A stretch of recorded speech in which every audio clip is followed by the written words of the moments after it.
நீங்கள் பார்த்துக் கொண்டிருப்பது உங்கள் விஜய்.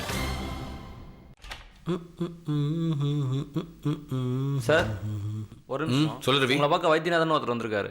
வைத்தியநாதனா? என்ன பார்க்கவா? ஆமாம் சார், வெள்ளை வேட்டி வெள்ளை சட்டை போட்டுக்கிட்டு பார்க்கறதுக்கு ஸ்கூல் மாஸ்டர் மாதிரி இருக்காரு சார். School master? திருநெல்வேலியிலேருந்து வராராம் சார். திருநெல்வேலியா? ஆமாம் சார். என் மாமனார் இருப்பா அவரு. அவரை உட்கார வச்சு முதல்ல காஃபி ஏதாச்சும் கொடு. ஓகே நான் சார். இதை மட்டும் க்ளோஸ் பண்ணிட்டு வந்துடுறேன். சரிங்க சார். ஓகே, முதல்ல போய் கொஞ்சம் அவர் அட்டன் பண்ணு.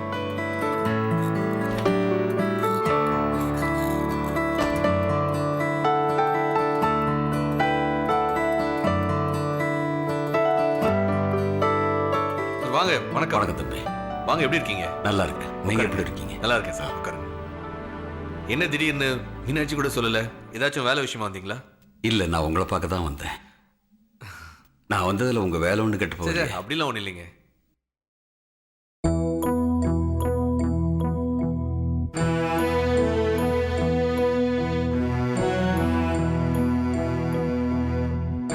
மீனாட்சி வீட்டுல நடந்ததெல்லாம் சொல்லி இருப்பான்னு நினைக்கிறேன். சொன்னாங்க. அவ அண்ணனுக்கும் அம்மாவுக்கும் பாட்டிக்கும் கூட இந்த சம்பந்தத்துல பெரிய விருப்பம் இல்லை. ஆனாலும் மீனாட்சி முகத்துக்காக அவ விருப்பப்படி நடக்கிறது நடக்கட்டும்னு அவங்க சொல்லிட்டாங்க. யாருக்கும் பெருசா விருப்பம் இல்லைன்னா கூட நான் சம்மதிச்சதுக்கு காரணம் மீனாட்சி மட்டும்தான். அவளுக்கு உங்களை பிடிச்சிருக்கு. அவ எடுக்கிற முடிவு எதுவா இருந்தாலும் அது சரியா இருக்குங்கிற நம்பிக்கையில தான் நான் இதுக்கு சம்மதிச்சேன்.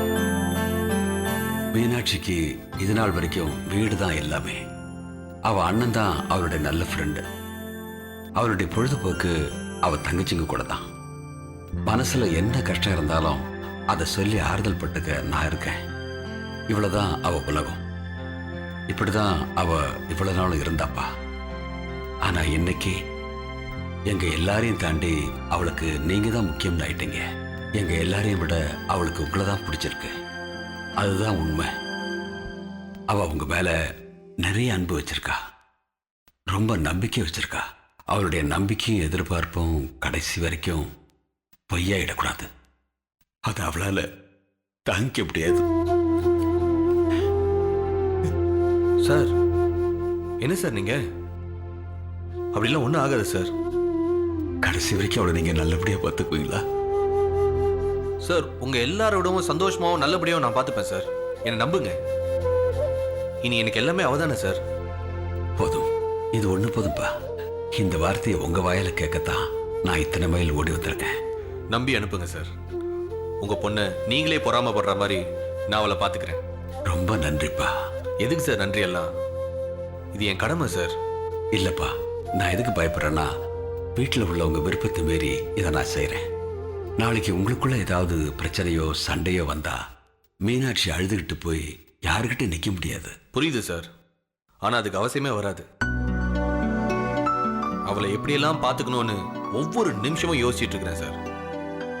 நம்ம பொண்ணை இவன் எப்படி பார்த்துப்பான்னு நீங்க கவலைப்படுறதை விட என் பொண்டாட்டிய நான் எப்படிலாம் பார்த்துக்கணும்னு 1000 மடங்கு ஜாஸ்தியா கவலைப்பட்டு இருக்கிறேன் சார்.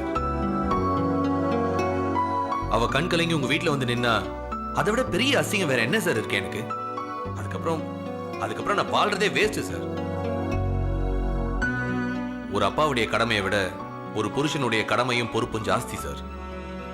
உங்க பொண்ணு எப்படி நல்லபடியா பாத்துக்கணும்னு எனக்கு தெரியும் சார்.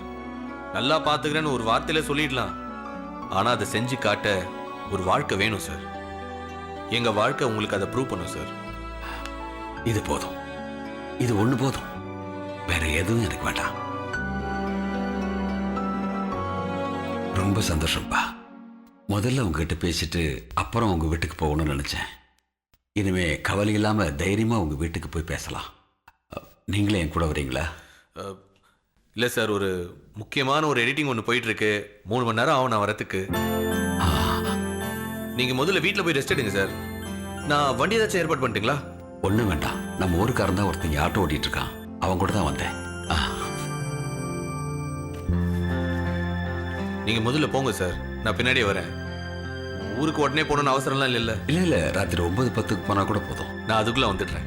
அப்புறம் நான் பேசுறதுல ஏதாவது தப்பு இருந்தா? ஐயோ, அப்படிலாம் ஒன்றும் இல்லை சார். உண்மையை சொல்லணும்னா நானே உங்களை நேரில் பார்த்து சில விஷயங்களை தெளிவாக பேசணும்னு இருந்தேன். நீங்கள் வந்தது நல்லதாக போச்சு. அம்மாக்கும் அப்பாவுக்கும் நான் ஃபோன் பண்ணி சொல்லிடுறேன். சரி. உங்களுக்கு அட்ரஸ் தெரியுமா? அட்ரஸ் இருக்கு, நான் போயிடுறேன். இன்னொரு விஷயம், சொல்லுங்க சார். இனிமே நீங்க என்ன மாமான்னே கூப்பிடலாம், தப்பு இல்லை. சரிங்க மாமா. மீனாட்சி ரொம்ப கொடுத்து வச்சோ மாப்பிள்ள. நான் வரேன். வாங்க.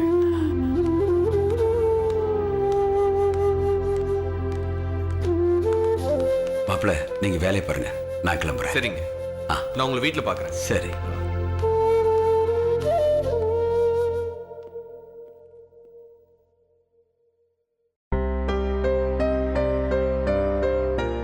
பா, எங்க இருக்க? என்னது, பென்ஷன் ஆபீஸ் போயிருக்கியா? பா, மீனாட்சியோட அப்பா வந்திருக்காருப்பா. இல்லப்பா, எனக்கே தெரியாது, திடீர்னு வந்து நிக்கிறாரு. நம்ம வீட்டுக்கு தான் கிளம்பி இருக்காரு. நீ கொஞ்சம் வேலையை முடிச்சுட்டு சீக்கிரம் போப்பா. நான் அம்மா கிட்டே சொல்லிடுறேன். இங்க ஒரு ரெக்கார்டிங் போயிட்டு இருக்குப்பா, நான் சீக்கிரம் முடிச்சுட்டு வந்துடுறேன். சரியா? சரி, ஓகே, பை.